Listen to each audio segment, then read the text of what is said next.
I think in Pakistan's context, a lot of it has to do with how globalized the Pakistani economy is slowly becoming. Because previously, like maybe 100 years ago, 200 years ago, these local cultures are centered around like small villages, small areas, small populations, which are like spread out all over the country. And like in an agro-based economy, there's not much that you have to do in terms of communicating with other cultures outside of your own community. So it's very easy to preserve culture.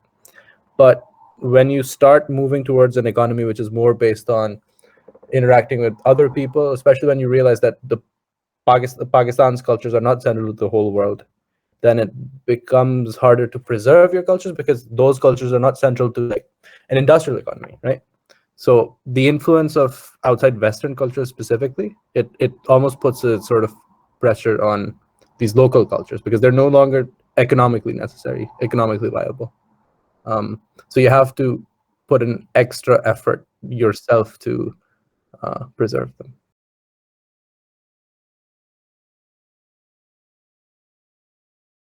It's hard to say. I think in some ways it is useful to move on from sometimes like isolating cultures to a much larger, like unified global economy.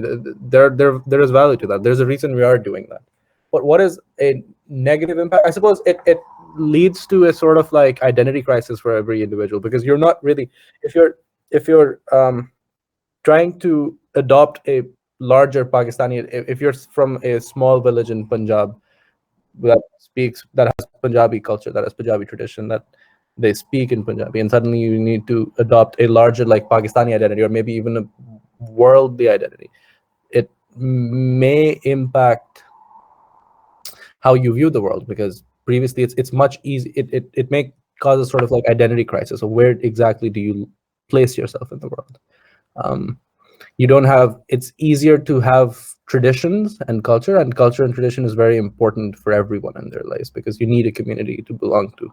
But when the meaning of that community is much harder to explain, then it's harder to preserve it. So it's almost like it's an attack on a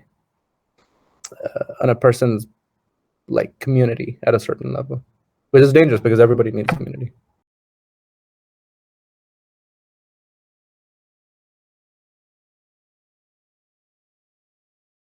The way our society is sort of moving forward, how businesses spring up, they're all forcing us to move towards a direction of more like universality, and less isolation in these small groups that are spread out sporadically across the whole country. So it's very hard to preserve them. The one thing that comes to mind is maybe like a country like Turkey, but I'm thinking specifically of language here, where Turkey has a very specific governmental body set up to come up with new words, Turkish words, to whenever there's a new English word. In Urdu, the word for computer is computer, because nobody ever cared to create a new word for it in Urdu. Whereas in Turkey, the Turkish government body, that comes up with a new word for everything. They have a word for every restaurant that is American. So it's taking. I don't know if it's going to be eventually successful for Turkey, but it at least seems like an effort that the government is trying to put into making, in trying to preserve the language, which to them is very important. In the same way, we could maybe at a government level, like try to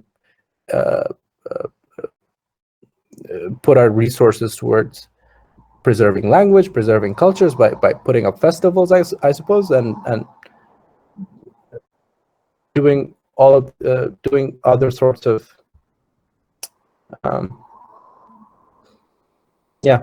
putting up like other sorts of like resource oriented things to try to preserve our culture. That's the only thing that I think we could do.